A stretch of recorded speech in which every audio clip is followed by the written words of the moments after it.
some reason it was a hard hunt in Kansas. Weren't expecting it. We were kind of expecting it to be, you know, the chasing phase and all that, but for whatever reason our first morning was excellent. Saw two shooter bucks on their feet, and then after that it was just a slowly downhill for me and Tyler. Tony shot a nice buck on his second day, a real nice buck, and then after that it's just been slow for us for whatever reason. I don't know if they were on lockdown with the does, but there was hardly any cruising. The weather was fine actually. You know, for once Kansas was actually pretty nice. Wind wasn't bad except for one day, but he's a nice deer. He's going home with me. He's not the Kansas giant that we always dream about, but he busted off his left side. Got decent brow tines on him. But 5 for 5 in Kansas, what can I say?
Meh.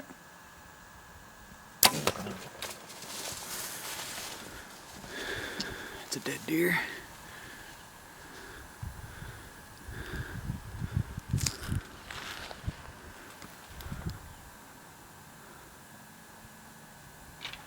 And he's down.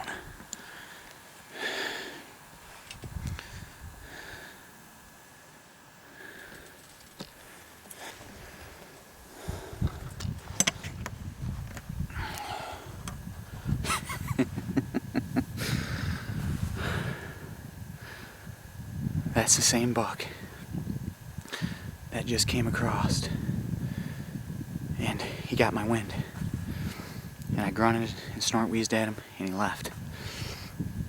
I'm sitting here and I look, and there he is at 40 yards. I don't know how he got across all this stuff without me seeing. He ends up coming and getting a little boogered, comes right here and walks right down the edge. I just blitzed him right there at 20 yards. He was spraying blood, and he just crashed hard over there on the edge. So He's all busted up, but we're getting down to the wire. This was one of the last evenings, so 5 for 5 in Kansas. Gotta love it. Okay, here's the stand. Here's the arrow, just covered in blood, and it is instant. Just blood everywhere. I mean, pumping it out. And I can see it go all the way across this prairie here. So he crashed. He went down. I watched him tip. So I'm just gonna grab my bow and let's go follow him up. And there he bees.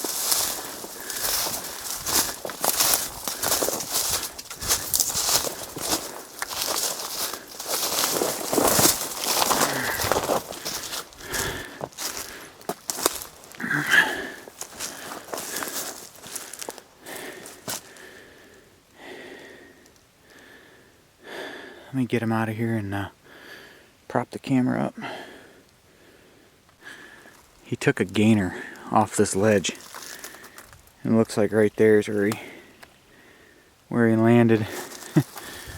Somehow he made it over to there, but let me get him propped up here.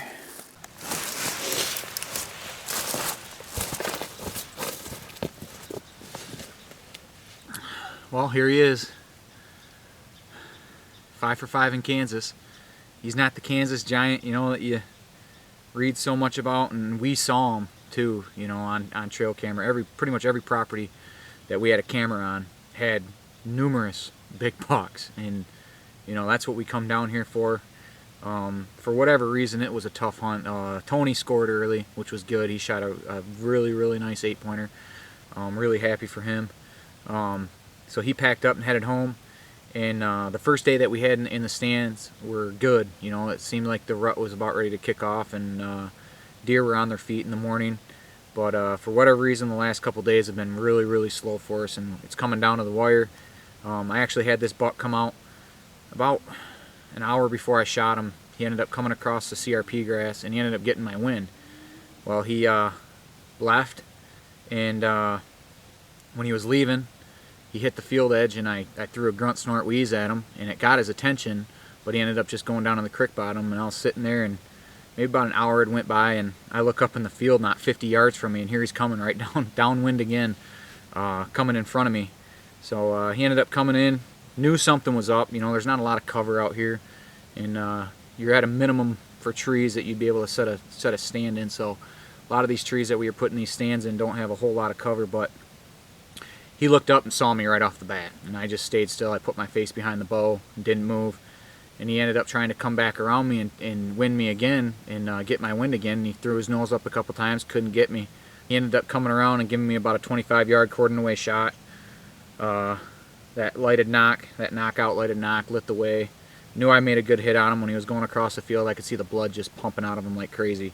And when I got down and the arrow was laying right there covered in blood, and then I could just see all the way across the prairie. It was like somebody took paintbrushes across the top of the weeds. So, and he ran over here and he took a gainer off this field edge. I mean, it's probably 6-foot elevation, and there's a huge deadfall that I got the camera set on right now, and he somehow cleared that, and all these trees right here were moving where he came over the edge. He came over the edge pretty fast, and I knew he was down because I watched the blood pumping. But 5 for 5 in Kansas. Like I said, he's not the giant that we come down here for, but he's still a good deer. He's snapped off on his left side, and I'm going home a happy camper.